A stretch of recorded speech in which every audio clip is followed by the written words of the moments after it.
네. 오늘은 특별히 읽은 말씀을 통해서 올바른 그리스도인들의 신앙생활에 대해서 함께 말씀을 생각하며 또 함께 말씀의 은혜 받기를 원합니다. 여러분들 팔레스타인 지방에 가게 되어지면 자고새라는 새가 있습니다. 자, 자고새란 저 새는 화면에 나와 있죠. 저 새는 껌과에 속해 있고 메추라기와 비슷한 그런 몸을 가지고 있는 그런 자고새입니다. 저 자고새의 특징이 있습니다. 특징은 어떤 특징이냐면 이 자고새는 남의 알을 자기 알처럼 그렇게 생각을 하고 부화를 시키는 특징이 있어요. 한번 이 자고새가 알을 품게 되어지면 보통 20열 정도 알을 품게 되어지는데, 알을 품고 있는 그 시간만큼은 자고새는 먹지도 아니하고 물을 마시지도 아니하고 정말 고통 가운데서 부화를 시키는 것이 자고새입니다. 이 자고새가 이렇게 새끼를 부화를 시켜서, 그리고 이 새끼가 어느 정도 클 때까지 새끼를 키울 때도 굉장히 아주 그 위험을 무릅쓰고 외부의 여러 가지의 어떤 공격들을 몸을 가지고 막을 정도로, 그 정도로 새끼를 잘 키우는 이제 새가 자고새입니다. 근데 문제는 이렇게 해서 새끼들이 잘 자라게 되어지는데, 새끼들이 자라서 보니까 자기의 모습과 어미의 모습이 좀 달라요. 그러니 본능적으로 새들도 자기의 모습과 같은 그런 새로 결과적으로 나중에 우리를 벗어서 어미새를 버리고 도망가게 되어지는, 결과적으로 이 자고새는 아무런 수고 없이 죽을 고생을 해서 키워놨더니 새끼가 도망을 가게 되어져서 그냥 헛수고로서 끝나게 되어지는 그런 새를 우리는 자고새, 어리석은 새라, 그렇게 우리는 얘기를 합니다. 그런데 성경을 보게 되어지면 이 자고새를 하나의 비유적으로 하신 말씀이 성경에 나오고 있습니다. 어디 나오냐면 에레미야서 17장 11절의 말씀에 보게 되어지면 이런 말이 있습니다. 불의에 치부하는 자는 자고새가 낳지 아니한 알을 품은 같아서 그 중년에 그것이 떠나가 있고 마침내 어리석은 자가 되리라, 그렇게 말씀을 했습니다. 이 말씀의 의미는 세상을 살아가는 사람들 가운데서 자고새와 같이 어리석은 그런 인생들을 살고 있는 자들이 있다는 거예요. 이를테면은 자기 나름대로는 열심히 수고하고 있지만은 결국은 그 모든 수고가 헛수고로 끝나버리게 되어지는 그런 어리석은 인생들이 우리의 주변에 많이 살고 있다는 그런 말씀입니다. 이것은 우리 기독교인들 가운데서도, 믿음의 성도들 가운데서도 보면 자고새와 같은 그런 신앙생활을 하는 자들이 있다는 겁니다. 자기 딴에는 열심으로 신앙생활을 합니다. 그런데 조그마한 시험이 오게 되어지면 자기 딴에 열심히 신앙생활 했던 이런 사람들은 쉽게 이렇게 넘어지게 되어지고, 그래서 그의 모든 신앙은 다 헛수고로 돌아가게 되어지는 이런 류의 사람들도 없지 않아 있다는 사실입니다. 우리의 일화 가운데 그런 일화가 있습니다. 성 어거스틴의 그 일화 가운데 보면, 어거스틴은 자기 자신이 자기를 생각할 때에 나는 신앙의 경지에 있는 사람이다, 그런 늘 그렇게 자기 신앙을 아주 만족하게 그렇게 생각했던 사람이 어거스틴입니다. 이런 어거스틴이 어느 날 밤에 잠을 자다가 꿈을 꿨습니다. 꿈을 꾸는데 이 천국에 들어가는 꿈을 꿨어요. 그런데 천국에 들어가려고 하니까 천국에 지키는 문지기가 있었어요. 그 문지기가 누구냐면 천사였습니다. 그래서 문지기가 이 어거스틴이 천국에 들어가려고 하니까 그 문지기가 하는 말이, 당신 누구요? 물었어요. 나요. 나 어거스틴입니다. 그리스도인 어거스틴입니다. 이렇게 대답을 하니까 천사는 말이, 그리스도인? 하면서 가까이 와서 빤히 보더니 하는 말이, 당신은 그리스도인이 아니야. 그리고 내 머릿속에는 철학 사상만 가득히 차 있는 그런 사람이야. 그렇게 이 어거스틴에게 얘기를 하는 거예요. 어거스틴은 자기가 자기를 생각할 때 나는 신앙의 경지에 들어가 있는 사람인데, 아니 나를 몰라보고 나를 그리스도인이 아니라고, 내 머릿속에는 철학 사상이 들어가 있다고, 그 소리에 깜짝 놀랐어요. 그러면서 잠을 깨니 꿈이었습니다. 근데 꿈치고는 너무 생소한 꿈이었어요. 그것 때문에 어거스틴은 고민하기 시작합니다. 나는 내 나름대로 나는 신앙의 경지에 들어가 있는 사람이라고 생각했는데 왜 천사는 나보고 그리스도인이 아니라고 말하고 네 머릿속에는 철학 사상이 가득히 들어가 있는 사람이라고 그렇게 말했을까? 그런 생각을 곰곰이 하면서 자기를 객관적인 차원에서 자기를 한번 돌아보기 시작했던 겁니다. 객관적인 차원에서 자기를 돌아보니까 그 천사의 말이 맞아요.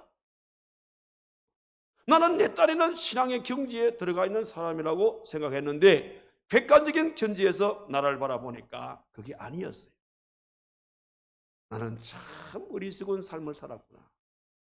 그러면서 어거스틴은 하나님 앞에 울면서 회개하고, 그러면서 이제부터는 내 중심의 신앙생활이라 하나님께서 원하시는 그런 믿음의 삶을 살아야겠다. 그런 마음의 각오와 결심을 가지고 철저하게 그는 그 이후부터 신앙생활을 바르게 했다라는 그 얘기인 것입니다. 그렇습니다. 오늘 우리들 가운데서도 보면 나는 그리스도인이라, 나는 교회의 무엇이다 이렇게 자부를 합니다만은 사실은 그리스도인이 우리가 아니라고 볼 수가 있다는 사실입니다. 우리는 때로는 자고새처럼 나름대로 열심히 신앙생활을 하고 있지만은 그러나 그 모든 신앙생활의 수고는 다 헛수고라는 것도 우리는 가끔 느낄 수가 있다는 사실. 오늘 여기 시편 15편의 이 말씀은 바로 그런 내용들을 배경으로 해서 주시는 그런 귀한 말씀이 되겠습니다. 시편 15편의 이 말씀은 다윗이 지은 시입니다. 이 시편 15편의 이 말씀은 이스라엘 백성들이 성전에 올라가게 되어질 때에 성전에 들어가면서 부른 노래가 시편 15편에 나오는 이 말씀입니다. 그런데 그 당시에 이스라엘 백성들이 하나님 앞에 예배를 드리기 위해서 성전에 올라가게 되어질 때에 항상 성전 문에는 문지기가 있었어요. 주로 그 문지기는 누가 그 문지기로 섰냐면 제사장들이 성전에 예배를 드리기 위해서 올라오는 자들을 이렇게 거기에서 식별하기 위해서 들어갈 수 있는 자, 들어가지 못한 자들을 구분하기 위해서 거기에 제사장들이 문지기 역할을 했다는 것입니다. 그러면서 이 문지기 역할을 하고 있는 제사장들이 예배를 드리기 위해서 성전에 올라오게 되어지는 그분들에게 몇 가지 질문을 합니다. 그 질문의 내용이 오늘 여기 시편 15편에 나오는 이 말씀이 되겠습니다. 그래서 이런저런 질문을 던지고 그러는 가운데에 이 제사장이 생각할 때에 이 사람은 마음의 준비가 되어 있지 않은 사람이구나. 이런 사람은 성전에 들어가서 예배를 드릴 수 있는 그런 자격이 없는 사람이구나. 그렇게 되어지면 거기에서 카트를 시키는 겁니다. 당신은 이 안에 성전 안에 들어갈 수 없으니 돌아가시오. 이렇게 하는 거예요. 여러분 생각해 보십시오. 하나님 앞에 성전에서 예배를 드리기 위해서 몇 날 며칠을 걸어서 온 분도 있고 참 정말 고생 끝에 여기까지 왔는데 성전 문 앞에서 당신은 성전 안에 들어갈 수 없어 하고 돌아가라고 했을 때에 얼마나 이들의 마음이 허탈한 마음이 생기겠냐 이 말입니다. 이런 차원에서 보게 되어질 때에 오늘 우리들도 이 순간에 하나님 앞에서 예배를 드리고 있지만은 우리도 한번 그런 차원에서 내 스스로 한번 자신에게 반문해 볼 필요성이 있습니다. 과연 하나님께서 우리 예배를 기뻐하실까? 과연 하나님께서 내가 드리는 이 예배를 기뻐하실까? 과연 하나님께서는 내 마음을 받아주실까? 과연 하나님은 나를 향해서 너는 그리스도인이라 이렇게 말씀해 주실까? 한번 내 스스로가 내 자신을 한번 돌아보자는 겁니다. 혹이라도 이 질문을 던져볼 때에 하나님께서 너는 자호세처럼 살았구나, 너의 신앙은 헛수고였구나, 이렇게 하면서 돌아가라, 만약에 하나님께서 여러분들에게 이 말씀을 하신다면 여러분들의 마음은 어떨까요? 오늘 이 말씀을 통해서 내가 하나님 앞에 내가 하나님을 믿노라고 하는 그런 내 스스로는 나를 그리스도인이라 생각했지만 정말 이 하나님 말씀 앞에서 내 자신을 비춰보게 되어질 때에 하나님께서 나를 인정해 주는 올바른 그리스도인인지 아니면은 하나님에게 인정받지 못하는 그리스도인인지 오늘 이 말씀을 통해서 한번 자기 자신을 돌아보면서 바라기는 하나님께서 인정해 주시고 하나님께서 칭찬하시고 하나님께서 바라시는 올바른 그리스도인의 모습으로서 우리가 주님 앞에 바르게 신앙생활을 할 수 있는 저와 여러분들의 신앙생활이 되어야 될 줄로 믿습니다. 그렇다면 우리가 성전에 들어가기 위해서 하나님 앞에 나가서 예배를 드리기 위해서 어떤 자격을 갖춰야만이 하나님께서 우리를 인정해 주실까?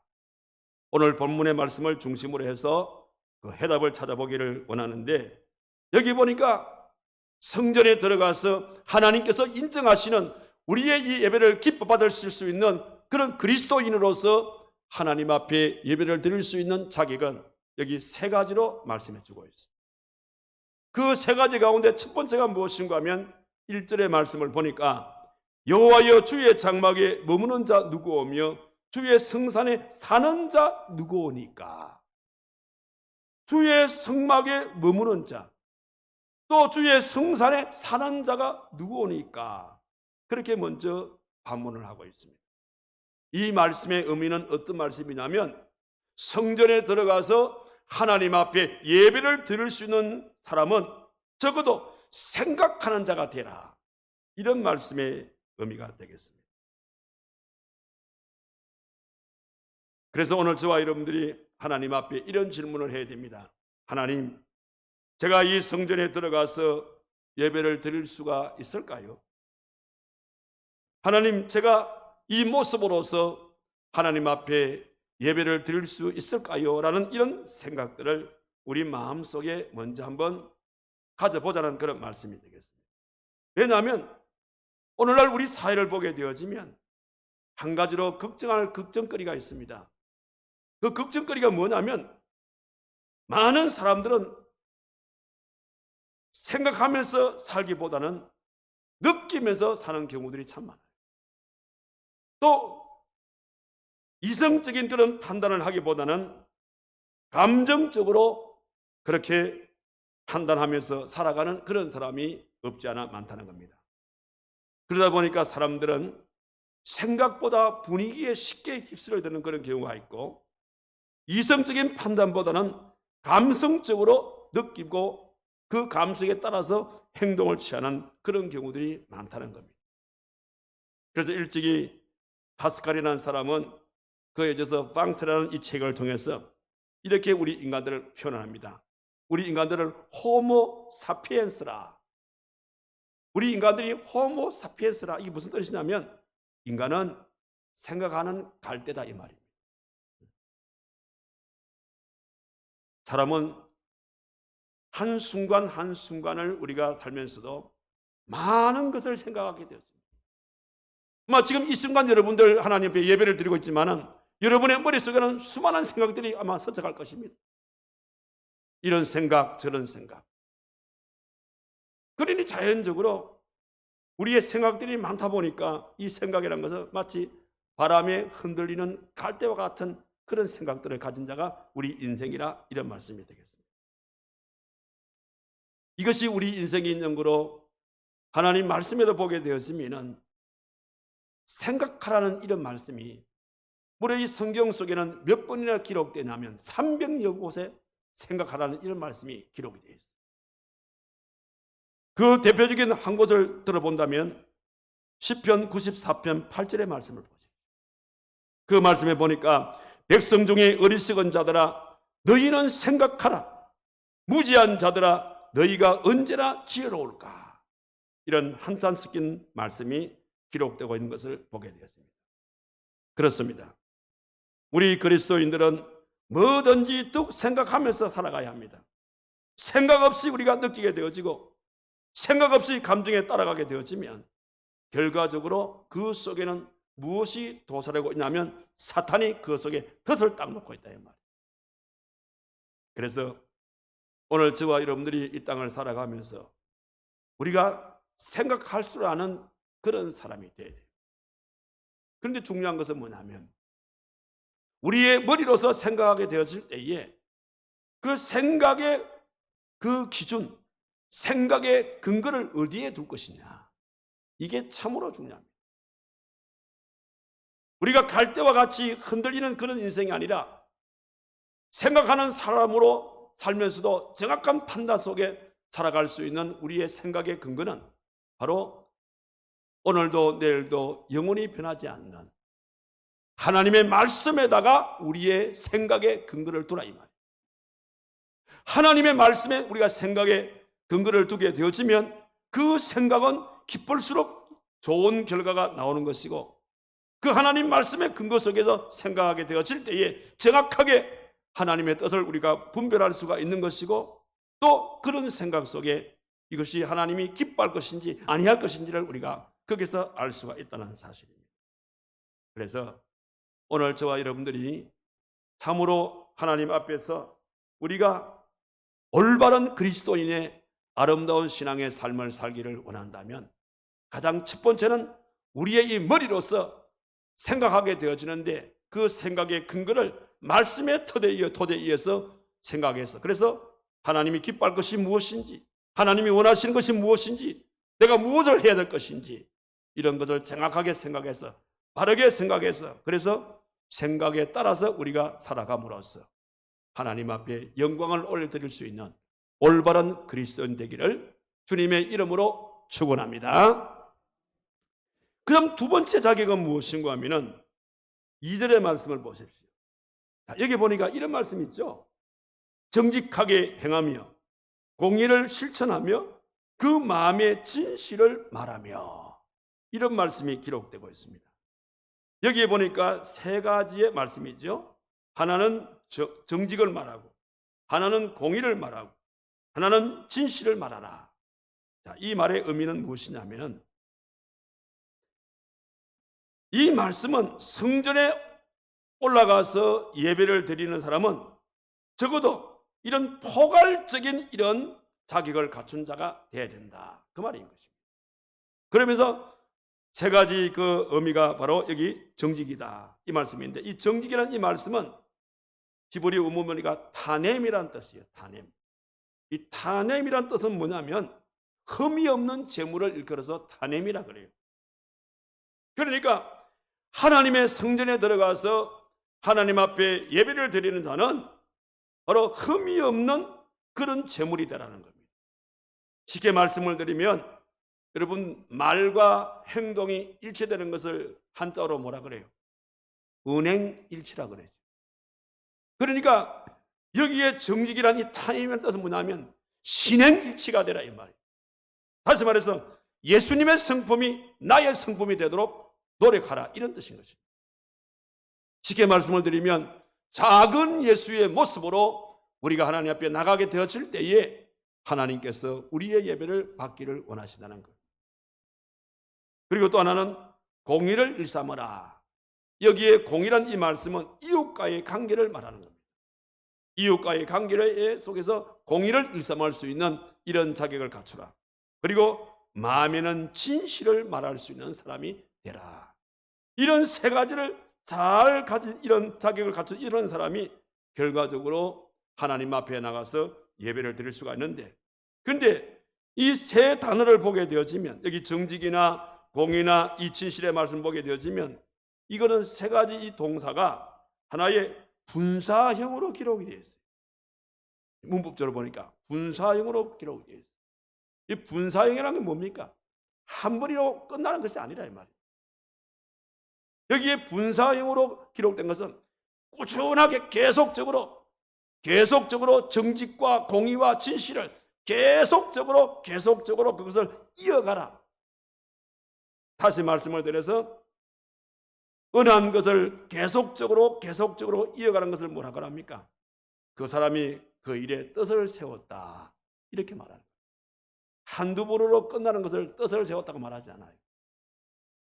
같은 일을 꾸준하게 반복적으로 계속적으로 해나가는 이런 행위를 이끌어서 그 사람이 그 분야에 뜻을 세워서 일을 하는구나, 우리가 그렇게 말씀을 하는 거예요. 사실 사람들은 누구나 할 것 없이 성공하기를 다 원하고 있습니다. 여러분, 성공이 뭡니까? 성공이란 것은 우리 한자어로 보면 이 성자가 이룰 성이고 그 다음에 공자는 공들일 공입니다. 그러니까 이 성공이라는 이 단어를 한자 그대로 우리가 풀이하게 되어지면 공을 들이고 있는 것을 이루는 것이다. 내가 지금 공을 들이고 있는 그것을 이루어 나가는 그것이 바로 뭐냐? 성공이다, 이런 뜻입니다. 다시 말씀을 드리면 자기가 바라고 목표한 것을 위해서 공을 들여서 노력하다가 급기야 그것이 이루어지는 것, 그것을 일컬어서 성공이라고 한다, 그 말입니다. 결국은 이 성공이라는 것이 뭐냐면 뜻을 세운 그런 의미를 가리켜서 하는 말인 겁니다. 한 청년이 있었습니다. 한 청년이 왕을 찾아가서 인생을 성공할 수 있는, 인생을 성공적으로 사는 법을 저에게 가르쳐 주십시오, 그렇게 왕에게 얘기를 했어요. 그러니까 왕이 그 청년에게 포도주 잔에다가 포도주를 가득히 부어서 그 포도주 잔을 주면서 그 청년이 하는 말이, 네가 성공하는 법을 배우기를 원한다면 이 포도주 잔을 가지고 시내를 한 바퀴 돌고 오너라. 단 시내를 돌 때에 이 포도주 잔에 만약에 포도주가 쏟아지게 되어지면, 포도주를 만약에 땅에다가 흘리게 되어지면 나는 네 목을 뺄 것이다, 그런 말씀을 하시는 거예요. 이 청년이 혹을 때려왔다가 혹을 붙이는 격이 되어버렸어요. 여러분, 포도주 잔에다가 포도주를 가득히 부어가지고 포도주가 만약에 땅에 떨어지게 되어지면, 쏟게 되어지면 네 목을 뺄 것이다, 왕이 그렇게 말했으니까 얼마나 긴장되고 조심이 되겠습니까? 그래서 이 청년이 정말 이거 온 정성을 다 땀을 뻘뻘 흘리면서 조심스럽게 정말 한 방울도 흘리지 아니하고 시내를 한 바퀴 돌아서 왕에게 왔어요. 그때에 왕이 그 청년에게 묻습니다. 그래, 너가 시내를 돌면서 무엇을 보았느냐 하니까, 본 것이 없는 것 같습니다. 혹시 네가 이거 시내를 돌 때에 거지를 보았느냐? 못 봤습니다. 그러면 장사꾼을 보았느냐? 못 봤습니다. 그러면 술집에서 새어 나오는 노래 소리를 들었느냐? 못 들었습니다. 그렇게 말하게 되어질 때에 왕이 그 청년에게 하는 말이 바로 이것이 성공의 비결이라. 바로 이것이 성공의 비결이라네, 그렇게 말씀을 했답니다. 그러니까 성공하기를 원하게 되어지면 인생의 목표를 확고하게 세우라, 이 말이에요. 인생의 목표를 확고하게 세우고, 그리고는 그 일에 집중하면서 주위에 어떤 유혹과 어떤 비난이 온다 하더라도 그게 귀를 기울이지 말라, 이 말입니다. 집중하라는 거예요. 우리의 신앙생활도 꼭 마찬가지입니다. 내가 하나님 앞에 진정으로 올바른 그리스도인의 삶을 살기를 원한다면 우리는 하나님 앞에 집중하라, 이 말입니다. 예배를 드릴 때도 이 예배가 하나님 앞에 향기로운 예배, 정말 성공적인 예배를 드리기를 원한다면 이 예배 시간에 집중하라, 이 말입니다. 이것저것 생각하게 되어지고 이것저것 장난하게 되어지고 그렇게 해가지고는 뭐든지 우리가 성공을 할 수가 없다는 겁니다. 그래서 뜻을 세워서 살아가라, 이 말의 의미는 무엇인가 하나의 뜻을 정했다면 거기에 집중해서 행하는 이 모습이 하나님께서 원하시는 예배자의 참된 모습인 것을 우리에게 말씀해 주셨고, 그런 모습으로 살아가는 우리 그리스도인들을 바로 진정한 참된 그리스도인으로, 그렇게 올바른 그리스도인으로 우리를 인정해 주시겠다, 그렇게 말씀하신 겁니다. 그런 점으로 오늘 이 예배에 오신 여러분들, 우리가 주님을 위해서 어떤 일을 한다 하더라도 분명한 목표가 세워졌다면, 분명한 뜻이 세워졌다면 거기에 집중함으로써, 최선을 다함으로써 그 일을 이루어서 하나님께 영광을 올려드릴 수 있는 올바른 그리스도인의 신앙의 삶을 살아가시는 저와 여러분 되기를 주님의 이름으로 축원합니다. 이게 두 번째 자격입니다. 그 다음 또 하나의 자격은 무엇인가 하면은, 그 일을 우리가 머리로 생각을 했고 가슴으로 우리가 결단을 했다면은 이제는 우리 몸으로 그 일을 실천에 옮겨라, 이 말이에요. 그 얘기가 어디 나옵니까? 여기 3절에서 5절의 말씀을 다시 봅시다. 자, 여기 보니까 이런 말이 나오지요. 그의 혀로 남을 허물하지 아니하며 그의 이웃에게 악을 행하지 아니하며 그의 이웃을 비방하지 아니하며 그의 눈은 망명된 자를 멸시하며 여호와를 두려워하는 자들을 존대하며 그의 마음에 서운한 것은 해로울지라도 변하지 아니하며 이자를 받으려고 돈을 구워주지 아니하며 뇌물을 받고 무지한 자를 해하지 아니하는 자니 이런 일을 행하는 자는 영원히 흔들리지 아니하리라. 이 말씀 속에 우리가 몸으로서 이런 일들을 내가 올바른 그리스도로 살기로 한다면 반드시 실천해 하라고 그렇게 말씀을 한 겁니다. 그렇다면 여기에 3절에서 5절에 나오는 이 말씀이 구체적인 이런 자격이라고 한다면, 여기에 2절에 나오는 이 말씀은 포괄적이라고 볼 수 있어요. 2절은 포괄적인 것이고, 그 다음에 3절에서 5절에 나오는 이 말씀은 구체적인 그와 같은 하나의 자격의 모습이다, 이렇게 보시면 되겠습니다. 자, 그러면 실제적이고 구체적인 우리의 자격은 뭘까? 3절에 나오는 이 말씀처럼 이 말씀은 결국 무슨 말씀이냐면 이웃과의 관계를 말하는 거예요. 이웃과의 관계에 있어서 우리가 어떻게 할 것이냐, 내가 올바른 그리스도인이 되기를 원한다면 이웃과의 관계 속에서 이웃을 비난한다든지 이웃에게 조소를 보낸다든지 또 이웃의 불행을 바라보면서 내 마음속으로 즐긴다든지 그렇게 하지 말라, 이 말이에요. 올바른 그리스도인이 되기를 원한다면 무언가 세상 사람들과의 좀 차별성이 있는, 구별성이 있는 이런 언어 생활을 해야 된다, 그런 말씀이 되겠습니다. 사실 상대방의 그 사람을 알려면 그 사람의 언어를 보면 알 수 있다, 그런 말이 있습니다. 마찬가지로 진정한 신앙생활을 하는 자를 우리가 보기를 원한다면 그 사람의 역시 언어 생활을 보면 알 수가 있어요. 일반적으로 진정한 신앙생활 하신 분들의 그 말을 들어보게 되어지면 그 말에는 독소가 없어요. 그런데 그렇지 못한 사람들을 보면 꼭 말 속에 독소가 담겨 있어요.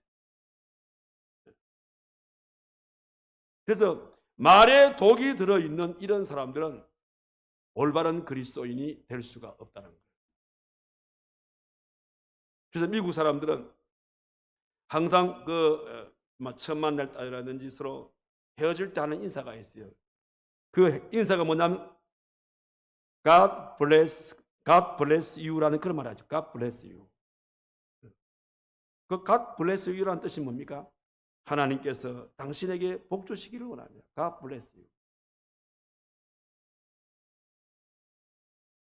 올바른 그리스도인, 진정한 그리스도인, 이렇게 상대와 더불어 말을 하게 될 때에 그 말 속에 독이 담겨 있는 것이 아니라 항상 나의 말 속에 복이 담겨 있는, 독이 아닌 복이 담겨 있는 이런 말을 할 줄 아는 이런 사람들이 바로 올바른 그리스도인의 아름다운 이웃과의 언어 생활이라고 볼 수가 있습니다.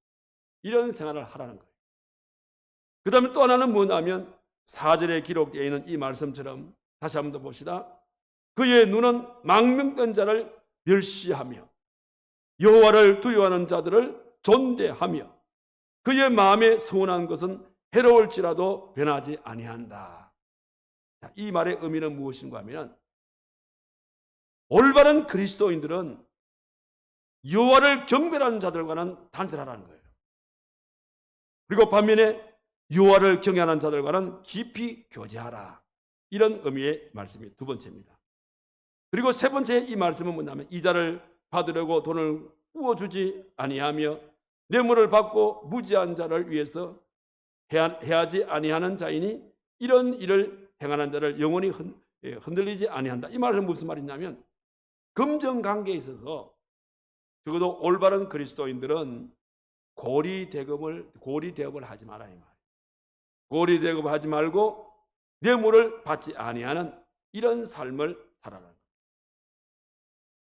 그래서 올바른 그리스도인들은 정리를 하게 되어지면 머리로는 생각을 하고 가슴으로는 결단하고 우리 몸으로서는 행동으로 옮길 수 있는 이런 사람이 진정한 올바른 그리스도인이 된다는 사실. 우리가 성경을 읽어보게 되어지면 그 시대마다 쓰인 믿음의 귀한 종들은 다 이렇게 실천 있는 사람들이었어요. 노아가 방주를 지을 때도 그는 실천에 옮겨지게 되어졌고 아브라함도 하나님 말씀을 따라서 자기의 고향을 떠나게 되어졌고 베드로도 주님의 부름을 받았을 때에 배를 버리고 주님께 달려가게 되어졌고 바울도 주의 부름을 받았을 때에 자기의 모든 이제 부귀영화 자기 모든 권한들을 다 배설물을 여기게 되어지는 그러면서 실천하는 자의 모습으로 그의 귀한 주어진 사역들을 감당했던 것을 우리는 잘 알 수가 있습니다. 이런 모습을 갖추라는 거예요. 어느 시골에 한 동네의 구멍가게 주인께서 그 동네에 새롭게 부임한 목사님을 크게 칭찬을 했어요. 이번에 새로 오신 목사님 정말 훌륭하신 분이다. 그렇게 막 칭찬하고 다니는 거예요. 구멍가게 아주머니가. 그런데 또 어느 날은 뭐냐면 그 목사님 참 설교 참 잘하신다. 설교 참 잘하신다고. 그래서 동네 분들이 물었어요. 아니 당신 그 교회 나가나? 교회 안 나간다고. 아니 교회도 안 나가면서 어떻게 그 목사님이 훌륭한 분이고 그 교회도 안 나가면서 그 목사님 설교가 아주 설교 참 잘한다고 그렇게 말을 하느냐 하니까 이 구멍가게 아주머니 하는 말이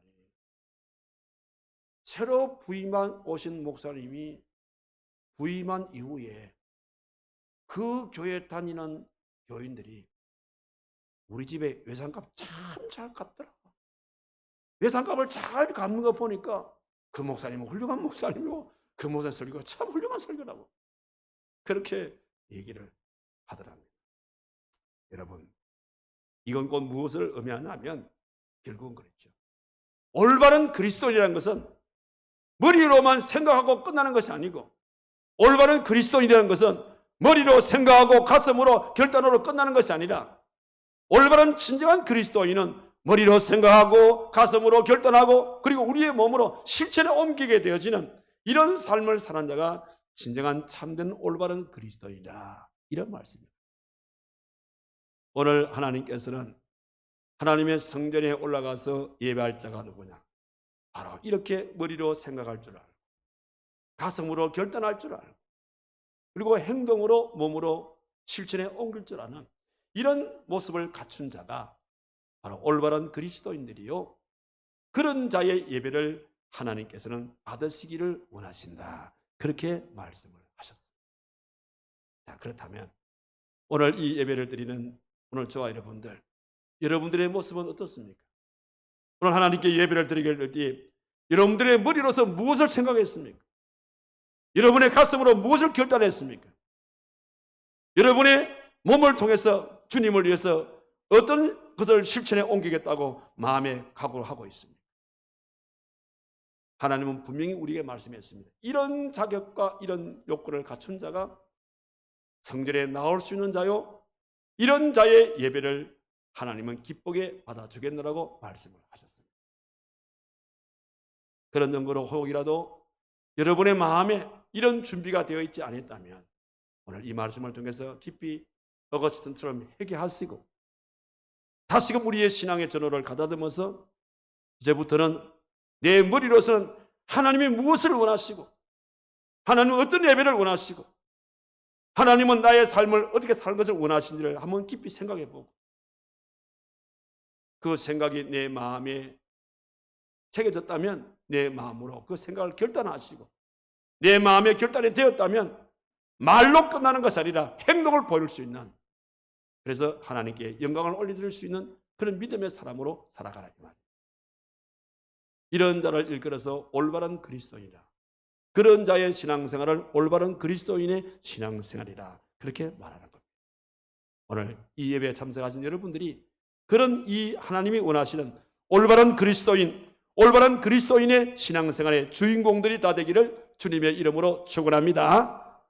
이렇게 살게 되어질 때요, 항상 우리 하나님께서는요, 우리들에게 무엇을 하라고 요구하실 때에는 반드시 결과는 뭐냐면 그 일을 행하는 자에게는 복을 주시게 되어지고, 그 일을 행하지 아니한 자에게는 거기에 대한 응분의 대가를 주는 것이 하나님의 말씀의 원리입니다.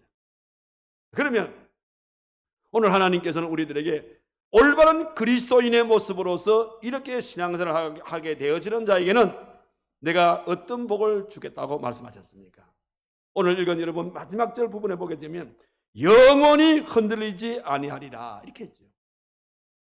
그러니까 올바른 우리 그리스도인의 모습으로 오늘 하나님 말씀에 입각해서 하나님 앞에 예배를 드리는 자에게 어떤 복을 주냐면 우리의 믿음이, 우리의 삶이, 우리의 신앙이 요동하지 아니하는, 흔들리지 아니하는 이런 복을 주시게 되어지는데, 구체적으로 개인적으로는 우리의 구원이 요동하지 아니하도록, 우리의 구원의 삶이 바로 하나님 앞에 흔들리지 않는 이런 복을 바로 그들에게 주겠다고 말씀을 했습니다.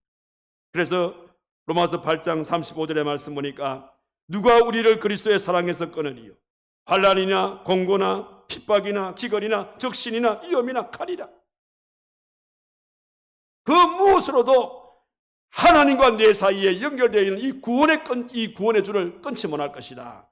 그렇게 말씀해 주셨고, 요한복음 5장 24절에서는 내가 진실로 진실로 너희에게 이르노니 내 말을 듣고 또 내가 보내신 이를 믿는 자는 영생을 얻었고 심판에 이르지 아니하는 확실한 증거의 축복을 우리에게 주시겠다라고 그렇게 말씀해 주셨습니다. 그래서 우리가 올바른 그리스도인의 삶을 살게 되어지면 우리는 개인적으로 하나님께서 우리에게 허락하신 이 구원의 축복을 어떤 환경 가운데서 흔들림이 없는 이런 복을 주겠다고 약속해 주셨고, 동시에 나가서 가정적으로는 너희의 자손들이 역시 마찬가지로 요동하지 아니하는 복을 주겠다 그렇게 이야기했어요. 어디 그런 말씀이 나오죠? 시편 37편 25절의 말씀 보니까 내가 어려서부터 늙기까지 의인의 버림을 당하거나 그 자손이 글식함을 보지 못할 것이요. 그리고 잠언서 23장 18절에는 정령이 내 장래가 있고 내 소망이 끊어지지 아니하는, 우리 자녀들의 소망이 끊어지지 아니하는 이런 귀한 축복을 올바른 그리스도인의 삶을 사는 자에게 주겠다 그렇게 말씀을 하죠. 한 걸음 더 나가서는 민족적으로도 요동하지 아니하는 이런 복을 사무엘상 7장 16절의 말씀에 보니까 내 집과 내 나라가 내 앞에서 영원히 보존되고 내 왕위가 영원히 견고하리라 그렇게 말씀하시면서 올바른 그리스도인의 참된 삶을 머리로 생각하고 가슴으로 우리가 결단을 내리고 그리고 우리 몸으로 주시는 귀한 말씀을 통해서 우리가 행동으로 옮기게 되어지는 이런 삶을 사는 자에게 이런 귀한 복을 주시겠다 그렇게 말씀을 했습니다. 그런 연고로 오늘 저와 여러분들이 주님 오시는 그날까지 또 주의 부름 받는 그 순간까지 우리는 꾸준하게 계속적으로 우리가 하나님 앞에 나와서 예배를 드리는 그런 우리 예배자들입니다.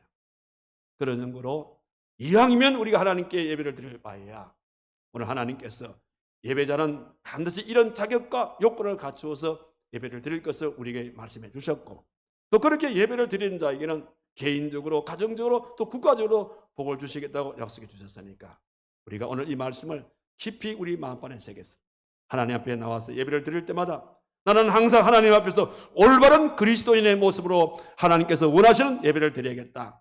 그런 예배를, 그런 마음의 각오를 통해서 예배를 드렸어요.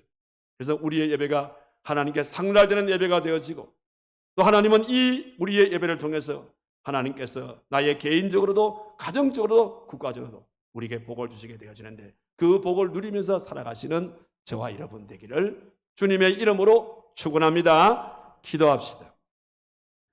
자비로우신 살아계신 하나님 아버지, 하나님께서 진정으로 받으시기 원하시는 합당한 예배, 하나님께서 진정으로 원하시는 아름다운 성도의 모습을, 올바른 그리스도인의 아름다운 신앙생활을 어떻게 해야 될 것인지를 오늘 분명히 말씀을 조명하여 저들에게 정확한 해답을 주신 하나님께 진심으로 감사를 드립니다.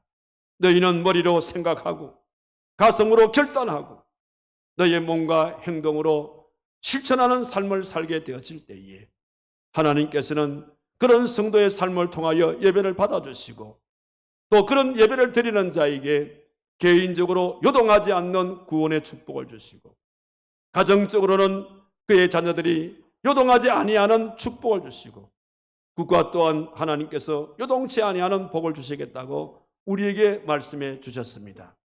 우리는 주님 오시는 그날까지, 주의 보러 맞는 그 순간까지 이 땅에 머무는 기간 동안 하나님 앞에 예배를 드리는 자의 삶을 살 텐데, 오늘의 이 말씀을 마음속 깊이 알아새기고 주님 앞에 예배를 드릴 때마다 올바른 그리스도인의 모습으로 하나님께 예배를 드려서 하나님께는 영광을 올려드리고 하나님께서 허락하시는 축복을 생활 속에 누리면서 복되게 아름답게 살아갈 수 있는 팔천제일교회 모든 성도들 되게 하여 주시옵소서.